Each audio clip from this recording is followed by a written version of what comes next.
Hello friends, welcome to मैबू classes. तो मैबू क्लासेस में जैसे कि हम रीजनिंग का टॉपिक कंप्लीट कर चुके हैं मैबू क्लासेस में, जिसमें मैंने आपको रैंकिंग कंप्लीट करवा दिया था। ठीक है, और आज हम जो है इंग्लिश का टॉपिक करने वाले हैं, जिसमें मैं आपको कंडीशनल सेंटेंस करवाऊंगी। ये जो कंडीशनल सेंटेंस है ये बहुत ज़्यादा इंपॉर्टेंट है। ये एरर की फॉर्म में, जैसे फाइंड द एरर, ठीक है, कौन से पार्ट में एरर है, इसमें आते ही रहते हैं। ठीक है, तो आपको इनको समझना बहुत ज़रूरी है। ठीक है, कोई भी गवर्नमेंट एग्जाम क्रैक करने के लिए।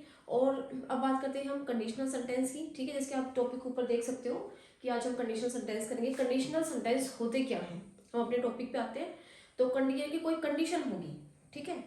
तो अगर मैं इसकी एक डेफिनेशन आपको दूं तो इसका मतलब ये है कि one conditional sentence will have two sentences joined by conjunctions. ठीक है, कंजक्शंस को हम कनेक्टर्स भी बोलते हैं।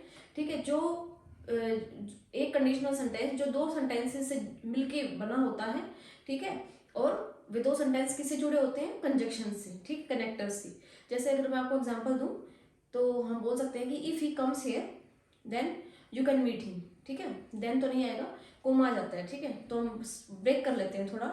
ठीक है, तो इफ ही कम्स हियर, अगर वो यहाँ पे आता है, यू कैन मीट हिम, तुम उससे मिल सकते हो। ठीक है, तो ये होते हैं हमारे कंडीशनल सेंटेंस जो कंजक्शन से जुड़े होते हैं। ठीक है, एक कंडीशनल सेंटेंस दो सेंटेंसेस से मिलके बना होता है और उसमें कंजक्शंस होते हैं। तो कंडीशनल सेंटेंस जो है स्टूडेंट्स को काफ़ी मुश्किल लगता है, बट इसमें जो है मैं आपको ये जो कंडीशनल सेंटेंस की वीडियो को दो पार्ट्स में आपको दूंगी। ठीक है, तो पहले में आपको सिर्फ जो है टोटल 9 रूल्स हैं, 9 या 10 गिनती के, और जिसमें मैं आपको 4 या 5 आज करवाऊंगी। ठीक है, और बाकी प्रैक्टिस फॉर क्वेश्चंस मैं आपको दूंगी, जिसके आंसर्स आप कमेंट बॉक्स में लिखेंगे। ठीक है, और सेकेंड वीडियो फिर हम बाद में डालेंगे। ठीक है, तो चलिए शुरू करते हैं आज के कंडीशनल सेंटेंस के रूल नंबर 1 से। तो इनको आप ध्यान से समझिए, बहुत आसान है, बस आपको थोड़ा सा ध्यान रखना होता है। जो आप इनको बार बार करोगे तो आपको ये याद हो जाएंगी। ठीक है, तो रूल 1 है इसमें, suppose if in case provided. जब भी आपको ये दिख जाते हैं कहीं भी सेंटेंस में, ठीक है, suppose if in case provided we can write only one out of these. ठीक है, इनमें से सिर्फ हम एक ही लिखेंगे। ओके, हम दो चीजों को एक साथ यूज नहीं कर सकते। ओके, दो चीजों को हम एक साथ यूज नहीं कर सकते, क्योंकि जो इनका मीनिंग होता है, जैसे सपोज इफ अगर सेंटेंस में आ जाता है तो वो हमें एक चीज को हटाना पड़ेगा। ठीक है, तो इस वजह से हम ज्यादातर जो पीछे वाला होता है उसको हटा देते हैं। सपोज इफ है तो इफ को हटा देंगे। ठीक है, इफ वाले पार्ट में गलती निकाल लेंगे और सपोज को रख लेंगे। ठीक है, तो suppose if in case provided, हम इनमें से एक ही चीज को रख सकते हैं क्योंकि इनका मीनिंग एक जैसा होता है। ठीक है, प्रोवाइडेड इफ एक साथ नहीं लिख सकते। जैसे अभी मैं आपको एग्जांपल्स दूंगी तब आपको क्लियर होगा। जैसे आप देखते हो जब भी आप आजकल ऑनलाइन एग्जाम होते हैं, ठीक है, तो इसमें ऐसे पार्ट्स बने होते हैं और डी में होता है नो एरर। ठीक है, तो आपको ये सेंटेंस जो होता है इसमें छांटना होता है कि एरर किस में है। तो आप इसमें देखो, अगर आपको ये रूल 1 पता है कि सपोज इफ एक साथ नहीं आ सकते, इन केस इफ एक साथ नहीं आ सकते, प्रोवाइडेड इफ एक साथ नहीं आ सकते, क्योंकि इनका मीनिंग ही एक जैसा है। ठीक है, तो हम क्या करेंगे, देखो एग्जाम्पल्स में इसमें गलती छांटनी है। सपोज इफ, अब जिस बच्चे को पता वो पढ़ते ही ये बता देगा कि फर्स्ट पार्ट में एरर है। ठीक है, अगर मैं इसको ए मानूं, इसको बी पार्ट मानूं और इसको सी पार्ट मानूं और डी मतलब नो एरर। ठीक है, तो ए पार्ट में गलती है। सपोज इफ, तो हम इफ को काट देंगे। सपोज ही डांसेस टुडे, अगर वो डांस करता है, विल यू डांस टुमारो, क्या तुम कल डांस करोगे। ठीक है, तो ये है, तो ये एक सिंपल सा रूल है कि सपोज और इफ साथ साथ नहीं आ सकते, तो ए पार्ट में एरर हो गया। ठीक है, अब सेकंड में देखिए sentence, I can give you some money provided if you return it on time. मैं तुम्हें रुपए दे दूंगा, ठीक है, दे सकता हूँ अगर तुम उसको टाइम पर रिटर्न करो। ठीक है, प्रोवाइडेड इफ, अब जिस बच्चे को ये चीज पता है तो जो है वो देख लेगा। इसमें स्टूडेंट करके जाएंगे बी डालो या सी डालो। मान लो ये हमारा ए है, ए पार्ट है, ये हमारा बी पार्ट है और ये हमारा सी पार्ट है। ठीक है, और डी मतलब नो एरर। ठीक है, सेंटेंस में तो इसमें जो है हम सी पार्ट में लिखेंगे एरर। ठीक है, provided you return it on time, तो गलती किस पार्ट में हो गई, सी पार्ट में। क्यों, क्योंकि प्रोवाइडेड इफ साथ साथ नहीं आ सकते, इनका मीनिंग एक जैसा होता है, या तो प्रोवाइडेड ही यूज करो या इफ यूज करो। अब क्योंकि प्रोवाइडेड हमारा सही है यहाँ तक सेंटेंस, तो हम इसमें गलती नहीं मानेंगे।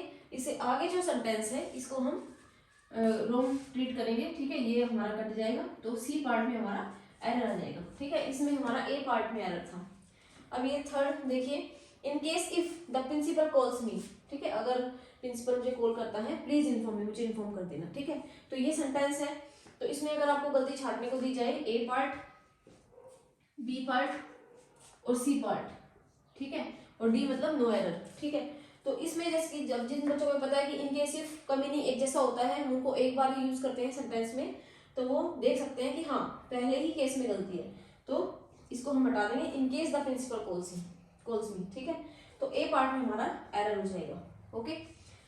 तो ये था हमारा रूल नंबर 1, जो बहुत आसान है। अगर आप इसको बार बार रीड करोगे, ठीक है, एक जो भी वीडियो होती है उसको आप प्लेलिस्ट में जाके देखा करो, ताकि आपको सारे पार्ट्स जो है वो लाइन वाइज मिल जाए, चाहे आप किसी भी सब्जेक्ट की देखो, ठीक है। और दूसरी बात ये कि जो भी मैं आपको रूल्स करवा रही हूँ वो आप अपनी एक कॉपी बना लो इंग्लिश के और उसमें नोट डाउन करते रहो, ठीक है, ताकि सिर्फ आपको जो है पेपर के टाइम में आपको ज़्यादा मेहनत ना करनी पड़े और आपके सारे रूल्स मिल जाए, ठीक है।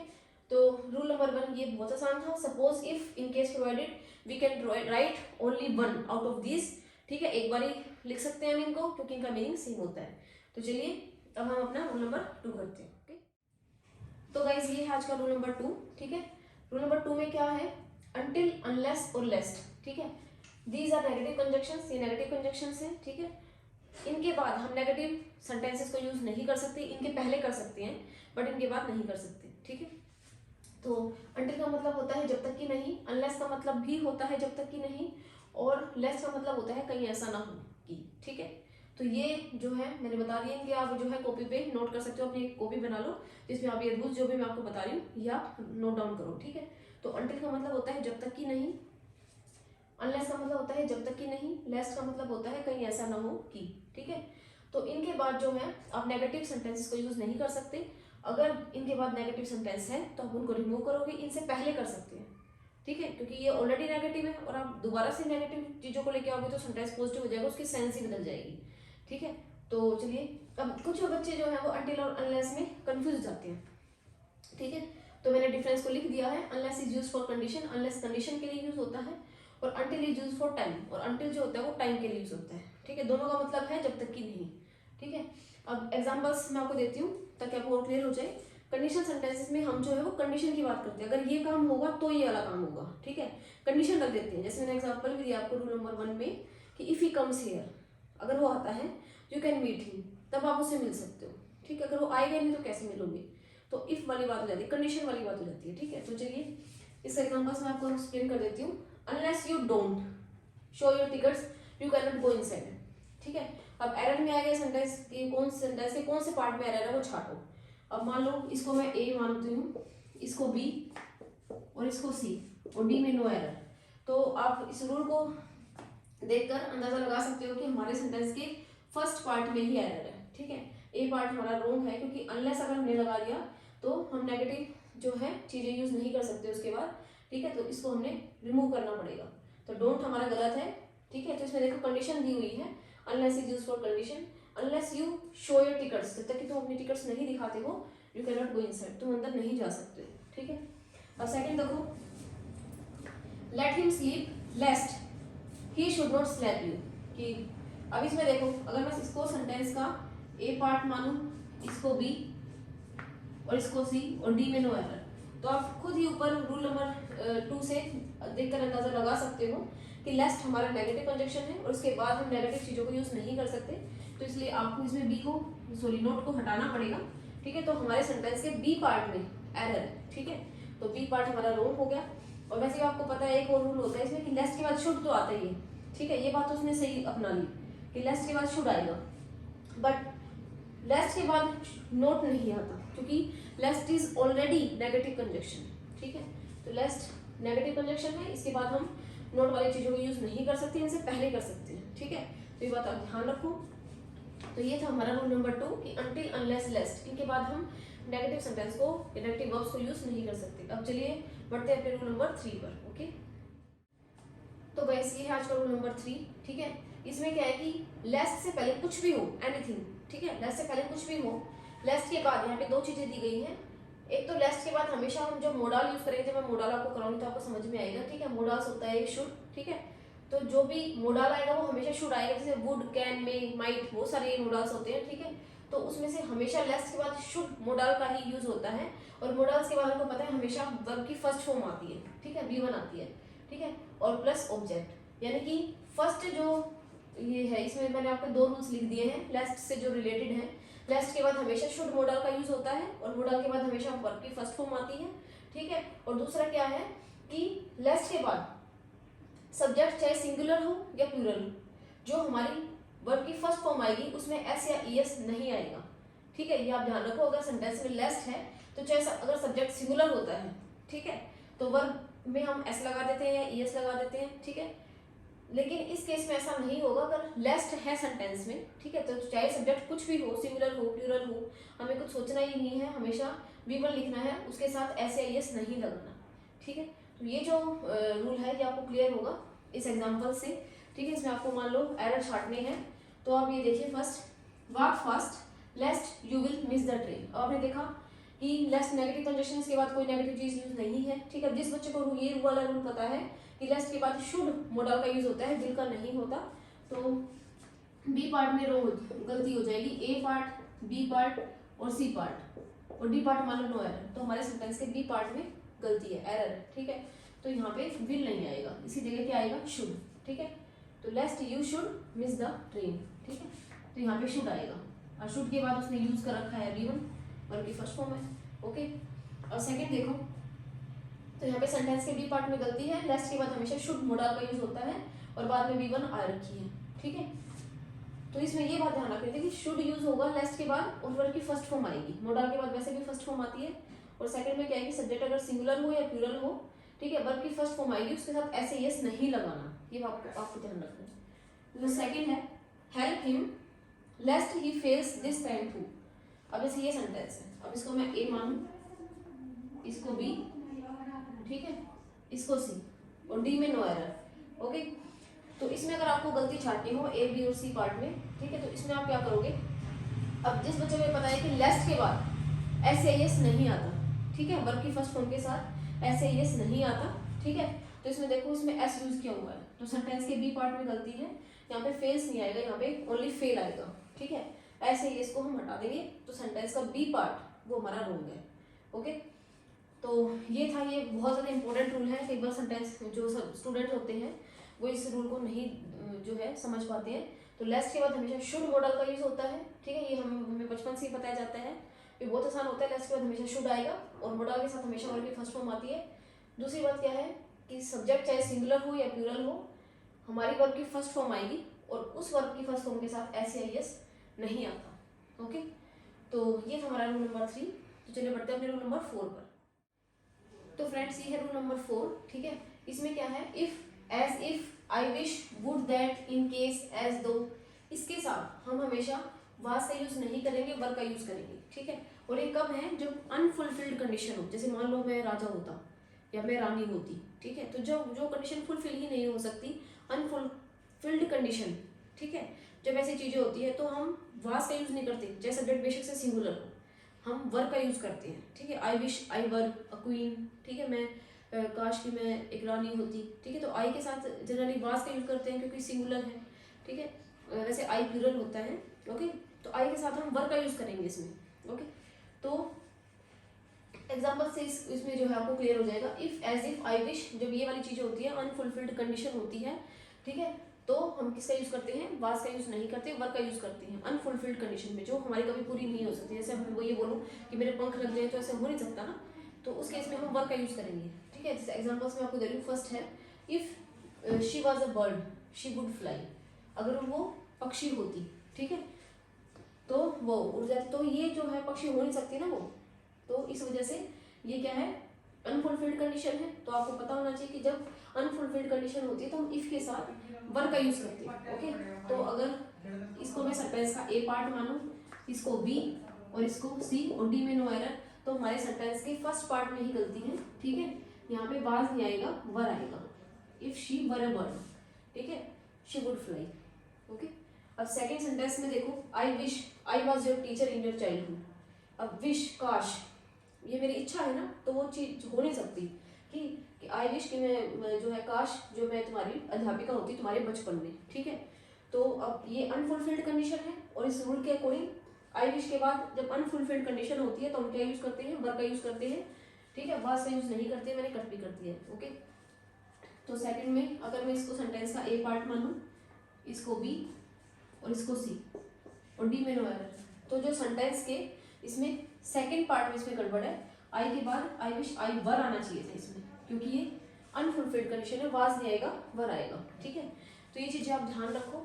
If as if I wish would that, ठीक है, would that, in case, as though, इनमें हम अनफुलफिल्ड कंडीशन में वर्क का यूज करते हैं, ठीक है, क्योंकि इनकी सेंस होती है काश या फिर काश ऐसा हो जाए, ठीक है। तो ये वाली चीज, तो रूल नंबर 4 ये था। तो चलिए बढ़ते हैं अपने रूल नंबर 5 की तरफ। तो फ्रेंड्स ये है आज का रूल नंबर 5, ये आज का मैं लास्ट रूल करवा रही हूँ, ठीक है। इसके बाद इसमें मैं 4 रूल्स और करवाऊंगी कंडीशनल सेंटेंसेस में, जो मैं आपको सेकंड वीडियो में प्रोवाइड कराऊंगी, वरना ये वीडियो बहुत ज़्यादा लंबी हो जाएगी, ठीक है। तो रूल नंबर 5 देखो क्या कह रहा है। रूल नंबर 5 के according, when, if, in case, provided, until, unless, lest, before, after, as long as soon as, इनके बाद हम विल शैल का यूज नहीं करते। अब आप ये बोलोगे कि इतना तो मैं कैसे रटूं, ठीक है, ये जल्दी ऐसे कैसे याद हो जाएंगे। तो मैं आपको एक तरीका बता देती हूँ, जैसे मैं याद रखती हूँ, ठीक है। तो जो मैंने आपको रूल नंबर 1 करवाया था, अब अगर आपको याद हो तो इफ, इन केस, प्रोवाइडेड उसमें आया था। सेकंड जो रूल मैंने आपको करवाया है, अनटिल, अनलेस, लेस्ट आया है उसमें, ठीक है। अब ये जो 2-3 चीजें हैं वो आपको ध्यान रखनी पड़ेगी, before, after, as long as soon as, ठीक है। तो जैसे आप कंडीशनल सेंटेंस के रूल्स याद करोगे ना, तो आपको ये चीजें भी याद हो जानी है, ठीक है। वो घूम फिर के यही चीजें आ रही हैं। तो when, if, in case, provided, until, unless, lest, before, after, as long as soon as के बाद हम विल शैल का यूज नहीं करते। अगर सेंटेंस में इनके बाद विल शैल है तो उस सेंटेंस में गलती है और आप उसको रिमूव करो, ठीक है। तो इस एग्जांपल्स जो हम देखते हैं इसमें कि सेंटेंस के कौन से पार्ट में जो है गलती है। कई बार सेंटेंस इंप्रूवमेंट भी आ जाता है। तो फर्स्ट देखो, when I shall meet him, I shall beat him, ठीक है। अब ये तो आप खुद भी समझ लो कि इसमें सेंटेंस में गलती तो है, क्योंकि 2 बार हम सेम टेंस को यूज नहीं कर सकते, पहली गलती तो ये। अब हम देखते हैं कि सेंटेंस में गलती है।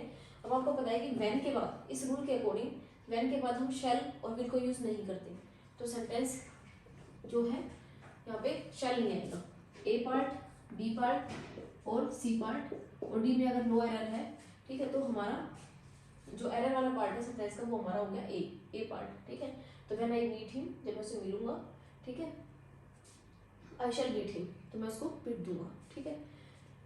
तो ये है, तो सेंटेंस के ए पार्ट में गलती है, क्योंकि व्हेन के बाद विल या शैल का यूज नहीं होता, हम इसको रिमूव करेंगे। सेकंड देखो, before the police will come, you should talk to your parents, ठीक है। तो इससे पहले कि पुलिस, अब ये देखो बिफोर है, अब बिफोर आफ्टर मैंने यहाँ पे लिखा है, बिफोर के बाद हम विल शैल का यूज नहीं करते, तो इसमें भी अगर आप देखो तो विल नहीं आएगा, बिफोर के बाद कभी भी विल शैल का यूज नहीं होता, ठीक है। तो बिफोर द पुलिस कम, ठीक है, पुलिस प्लूरल होता है, तो इसलिए सेंटेंस में एस नहीं आया, ठीक है। Before the police come, you should talk to your parents, इससे पहले कि पुलिस आए तो तुम अपने माता पिता से बात कर लो। तो अगर सेंटेंस का, अगर मैं इसको ए पार्ट मानूं, इसको बी और इसको सी, तो सेंटेंस के हमारे ए पार्ट में ही मिस्टेक है, क्योंकि व्हेन, सॉरी, बिफोर के बाद विल शैल का यूज नहीं होता, ठीक है। तो इसमें विल नहीं आएगा, इसको रिमूव करना पड़ेगा। अगर सेंटेंस इंप्रूवमेंट भी आता है तो भी हमें विल को हटाना पड़ेगा। कई बार सेंटेंस फाइंड द एरर के उसमें आ जाता है, कई बार जो है सेंटेंस में इंप्रूवमेंट आ जाता है, ठीक है। तो आप यहाँ से विल को हटा दोगे इंप्रूवमेंट में। थर्ड में देखो, थर्ड एग्जाम्पल है, इसमें 2 रूल्स आपके कवर हो रहे हैं, अगर आप ध्यान से देखो तो। इस एग्जाम्पल में, unless he will not inform the principal, जब तक कि वो प्रिंसिपल को इन्फॉर्म नहीं करता है, you can not do anything, तुम कुछ भी नहीं कर सकते हो, ठीक है। तो मैंने बताया था अनलेस का मतलब होता है जब तक कि नहीं, ठीक है। तो अनलेस कंडीशन के लिए यूज होता है। अब देखो इसमें अनलेस के बाद एक तो अनलेस खुद नेगेटिव कंजंक्शन है, तो उसके बाद नेगेटिव तो होता ही है। तो फर्स्ट पार्ट तो वैसे ही रॉन्ग था, अगर हम अपने सेकंड रूल पे जाए तो, ठीक है।